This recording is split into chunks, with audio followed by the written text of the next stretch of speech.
everyone. So today I want to talk about 3 lessons I've learned from my work as a doula. How many people here know what a doula is? Awesome, maybe about a third of you. So a doula is a person trained to provide emotional support to people during pregnancy and childbirth. I became a doula in 2004 because I wanted to help improve the experiences of women during pregnancy and childbirth. Doulas are trained in tools like emotional support, massage techniques, acupressure, aromatherapy, all sorts of tools that help support and guide a person through pregnancy and childbirth, particularly labor and delivery. A doula is not a midwife, not a medical provider, but really an emotional support person, kind of like a birth coach. And I've worked as a doula since then in a variety of settings, primarily as a volunteer in public hospitals, providing support to people during pregnancy and childbirth. In the last few years, I've focused my energy as a doula supporting women during miscarriages and abortions. So I want to talk about 3 lessons that I've learned in that work as a doula, focusing on one story of one woman that I supported when I first started doing that work at a public hospital in New York City. So I'm going to call her Maria. And I met Maria when I walked into the public hospital that morning. It was about 9 a.m. when I walked in and make my way up through this huge bureaucratic building in the middle of bustling Manhattan, up to the 15th floor through security, and I came to the clinic, which has a sign out front that says Women's Options. And I walked in, I put on my scrubs. They make the volunteers wear scrubs because we'll be in the procedure with the patients. And I met Maria, who was sitting in the waiting room, along with 2 or 3 other people who were also having procedures that day. I knew a couple of things about her before I walked in. I knew that she only spoke Spanish, so I introduced myself in Spanish. I knew that she had 2 children at home, and I knew that she was suffering a miscarriage. They had realized only a few weeks before that her pregnancy no longer had a heartbeat. And so she was there that day to have a procedure to resolve her incomplete miscarriage. So I walk into the waiting room, and Maria's sitting there, and she's wearing, a hospital gown and one of those scratchy robes, and she's cold, and most of the time they've been sitting there for a couple of hours at that point. And I introduced myself. I said, "Hi, my name is Miriam. I'm a volunteer, and I'm going to be with you during your procedure today." And then we walked into the procedure room together about half an hour later. Most of the time, there's not a lot of conversation that happens in the waiting room. Kind of depends, but most of the time, we don't talk too much in the waiting room. It's a little bit awkward. They're not really sure what's going on, and some people are nervous or tired. So I walk into the procedure room with Maria, and the nurse helps her get onto the table and her legs up in the stirrups, and I'm sitting there, take my spot by her head at the bed. When I first started doing this work, applying my skills as a doula that I used during labor and delivery to people having miscarriages and abortions, the people I was working with to start this group called the Doula Project, Mary Mahoney and Lauren Mitchell, and I talked a lot about which tools we would use that we learned from our doula training, the massage techniques, the position changes, the emotional support techniques. What would we use in this situation during miscarriages and abortions? And we had all sorts of ideas about what tools we would use and what would be necessary. But what I learned about working with Maria and a lot of the other people that I supported is that most of those tools actually weren't that useful. And so this brings me to the first lesson that I've learned in my work as a doula, which is that the most useful tool we have is our smile. Now, it sounds a little trite, right? So let me explain what I mean. I had all these ideas. I had all these tools in my doula toolbox about what I could do and what I'd done with other people during labor and delivery, but I realized that in that moment, in those procedures with miscarriages and abortions, that the most important thing I could do was smile. Generally, I said we don't talk too much. I've never met Maria before that day. All she knows is that I'm a volunteer. But there's usually a moment during the procedure. It takes about 15 minutes. It's not a long procedure. It's not particularly complicated, but can be painful.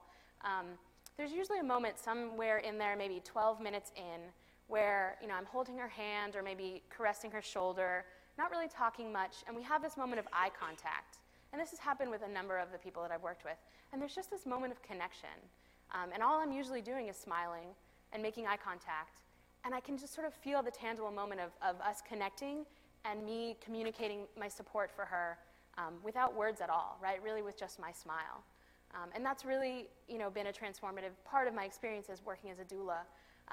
One of the things that I realized was that I had all these tools and I had this great mission of trying to improve people's experiences with pregnancy and childbirth, but I realized that the best way that I could really make a difference was by not trying to change her experience at all. By simply being there, simply supporting her, simply, communicating with my smile, with my body language, that I was there for her, that whatever she was experiencing was exactly what she needed to be experiencing in that moment. The other good thing about a smile, right, is that you can't really talk while you're smiling. I can sort of do it, but I'm doing it to make a point that, the other piece of that kind of communication, the reason that our smile is such an important tool, is that it forces us to keep our mouths closed, right, to keep our language to ourselves and to really focus on listening and hearing what the person has to say and hearing their own experience. And so that really informs my work as a doula, that I realized that all those tools really didn't matter in that moment. And the best thing I could do was simply smile and be there for her. And I think this is important to all of us because we all have this tool, right? You don't need to be a doula or have gone through any special training or have a bag with you with lots of different equipment to use, that we all have this tool, right? We can all smile, we can all express empathy, we can all listen and be there with someone while they're going through that experience. So the second lesson that I've learned from my work as a doula is that compassion requires curiosity. One of the things I didn't mention when I was talking about this time that I spent with this woman, Maria, was that during her procedure, she started to cry. Her tears started to well up in her eyes and roll down her cheeks. And this is not an uncommon experience in this particular setting. And in my head, I was like, okay, I know she's here for a miscarriage. She's probably crying because she's sad about her lost pregnancy. But I didn't say any of that. I just sort of kept it to myself, focused on my tools, focused on, holding her hand, smiling, telling her to breathe, all of that. And, half an hour later when we're sitting in the recovery room and I have more time to just sit and be with her while she's kind of the medicine is wearing off, I realized that my assumption was wrong, that Maria wasn't crying because of her lost pregnancy. And she ended up telling me the story, kind of the story of her life, right? But it started with the story of the fact that, she felt really mistreated by her husband and by her daughter at home. And that she was really sad that day because he had refused to accompany her to the hospital for her procedure. And that was just one of many kind of moments that she told me about where she had experienced mistreatment from him and kind of emotional abuse. And she felt like they didn't treat her well, they disrespected her, they made fun of her. And as we sat there and talked, and mostly I just listened to her tell me, what was going on for her, I learned, that the abuse had started as a young girl when she was in Mexico being sexually abused by her father and had continued to the present day in her family situation, her husband, her youngest daughter, her mother, that she felt mistreated by everybody, and it had created a lot of low self-esteem. I also learned that Maria is an undocumented immigrant, and so she felt very limited in what she could do in the United States because of her undocumented status. I also learned that she had a visual impairment that made it hard for her to work, and so she felt very beholden to her husband and sort of stuck in this abusive situation. So the reason that I say that, compassion requires curiosity is because it's the curiosity that tells us that we have something to learn. It's curiosity that says, you don't know everything about what's going on here. It's curiosity that encourages us to ask questions. Assuming that I knew what was going on with Maria, there's two reasons why that's not a good thing, right? Number one, you're often wrong, like I was. And number two, it doesn't allow someone to tell their own story, right? It doesn't allow someone to explain what's going on for them in their own words. And that, for me, that's been a really important part of my work in this doula work, has been the power of just letting someone tell their story, right? Of just listening to them say, this is what's going on for me, this is how I feel right now. And I've learned that my assumptions are almost never correct about how someone's feeling or why they're feeling that way. So it's this feeling of curiosity, right? Of I have something to learn, of I don't know everything about what's going on, I don't know everything about your experience. It's the thing that keeps us asking questions, right? That I feel like is a really important piece of compassion. What I've learned from my work as a doula is that compassion really is empathy without assumption, right? It's not me assuming that I know what you're going through. I may be, I'm Latina, I'm the child of Cuban immigrants, I'm a Spanish speaker, but that does not mean that I know what it's like for Maria, an undocumented immigrant from Mexico who came here as an adult, right? I may support countless people through miscarriages and abortions at this hospital as a doula, but that does not mean I know what it's like for Maria to experience a miscarriage, right? And even if our identities aligned perfectly and we had really similar stories, I still would not know truly what it was like for her. And so that's really important for me, that the piece of compassion that involves curiosity is empathy without assumption. when I was going home that day from the hospital on the subway to Brooklyn, where I live, I was thinking about the words that we most commonly use to express compassion. I'm sorry, and lo siento in Spanish. And I was thinking about lo siento because it actually literally means I feel it, from the verb sentir, to feel. And I thought about that relationship to I feel it and compassion. And for me, it's really, compassion is really I feel it, not I know what you're going through, right? And that's often the way that we want to express compassion, is to say, I know exactly how you feel. And the truth is I don't, and it almost doesn't matter if I know how you feel. What matters is that I'm there, and that I'm witnessing your experience, and that I'm smiling at you and saying exactly how you feel is the right way to feel. So that's been the second lesson that I've learned in my work as a doula. The third lesson that I've learned in my work as a doula is that compassion can change the world, but not if it's our endpoint. So I know that the time that I spent with Maria supporting her during her miscarriage made a difference. I know because when she walked out of the waiting room, she hugged me, she expressed her gratitude for me being there, she was smiling, like I could feel that it had made a difference for her in her words and in the way she held herself.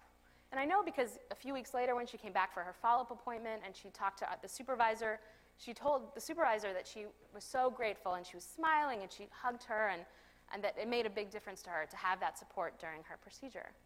But I also know that it's unlikely that my compassion for Maria, the time that I spent supporting her, fundamentally changed her life or the abuse that she was facing, right? And that's why compassion can't be our endpoint. Compassion can't be our endpoint, but we also won't get anywhere without it, right? Without compassion, I could have walked away assuming that Maria was sad because she had a miscarriage, she lost a pregnancy. Without compassion, and the curiosity that goes along with it, I might not have listened. I might not have taken the time to hear her story, to ask questions, to be witness to her experience. And that's why compassion has to be a key part of that world change. But it's also not a means and not an end in of itself, right? It's a means to an end. The other reason compassion is really important as a beginning point is that it helps us to see individual experience. It helps us to learn to see the world through other people's eyes, right? Through other people's experience outside of my own. And it helps us to make the connections to the bigger change that we have to work on to improve people's lives, right? So compassion helps us to center in someone's experience, but then we take it a step farther and we think about what is the context that created that experience of suffering or challenge for that person. So for Maria, and that's where our work is, right? That's where we work. We work at the bigger level, at the context that created one person's experience. So for Maria, for example, working to improve our immigration system that kept her without status in the United States, that limited her ability to work, that made her feel targeted, that could improve the context that created the environment in which she was abused, right? Or we could talk about trying to end child sexual abuse, the thing that she faced as a child and that led to kind of a lifetime of low self-esteem and abuse. We could talk about, better opportunities for people with disabilities to work, so that she could have opportunities to kind of have more room outside of that relationship where she relied on. So we start with the individual, but we go to the bigger picture, to the context that created that individual's experience. And the power of that, right, is that with compassion for one person, I can help one person's experience be better. But if I take that compassion and I go to try to change the context that created that experience, I can help many people, right? I can help communities change. So the point of this talk today was not to encourage all of you to become doulas, although that would be amazing, and you're welcome to do that. But hopefully that these lessons might apply, the lessons that I've learned in my work as a doula might apply to your work as well, right? So I want to talk about one story that's not from my doula work and that we actually heard about earlier from Eric. I want to talk about Trayvon Martin. How many people know Trayvon's story?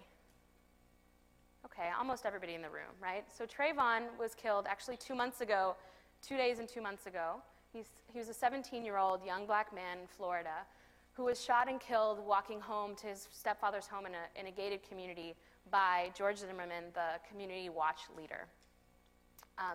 And Trayvon's experience and Trayvon's death has really sparked an incredible kind of movement in the United States. We've seen so many people stand up and express compassion for Trayvon, for his experience, for his family's experience, for his community and the suffering that they've gone through, right? We've seen so many examples of people standing up and saying, I am Trayvon, and marching in the streets and wearing hoodies to kind of represent his experience. And so many beautiful expressions of compassion. But what happens if we stopped there? What happens if we stopped simply with expressing compassion for Trayvon and for his family? Unfortunately, not much, right? Because Trayvon is gone, and no expression of compassion will bring him back. And all those expressions of compassion also aren't going to change the conditions that created this opportunity for this murder to happen, this death to happen, right? And so this is where we start. We start with compassion because compassion allows us to say, what was it like for Trayvon, right? What is it like for young black men in his experience? What is it like to live in a society that racially profiles, right? And that's what compassion takes us to, asking those questions, to bringing that curiosity. But we don't stop there, right? We take it a step further, and that's exactly what people have been doing, right? They've been organizing against the laws that empower people to use deadly weapons in defense of property, the stand your ground laws like the one in Florida, that allowed George Zimmerman to not be arrested after he shot Trayvon. So people have been organizing against those laws, and there's an amazing backlash to these laws that have been passed in many states. We've seen a national dialogue about racial profiling, unprecedented in my lifetime, because of Trayvon, and 2 months later the conversation continues, right? These are the kinds of big picture things that can change the world and that can change the conditions that allowed for Trayvon's death to happen. Compassion can change the world, but not if it's our endpoint, right? So, you know, again, the 3 lessons that I've learned in my work as a doula. The biggest and best tool you have is your smile. Listen. Keep your mouth shut, right? You have something to learn. Be curious. And that can really, really change people. But you have to go farther, right? Compassion can't be our endpoint. So make sure you start with those moments of expressing compassion for people, of witnessing their experience, of supporting them, of making them feel heard, and then take that farther. Figure out where's the bigger work, and how can we make sure that we change the conditions so that the next tragedy doesn't happen. Thank you.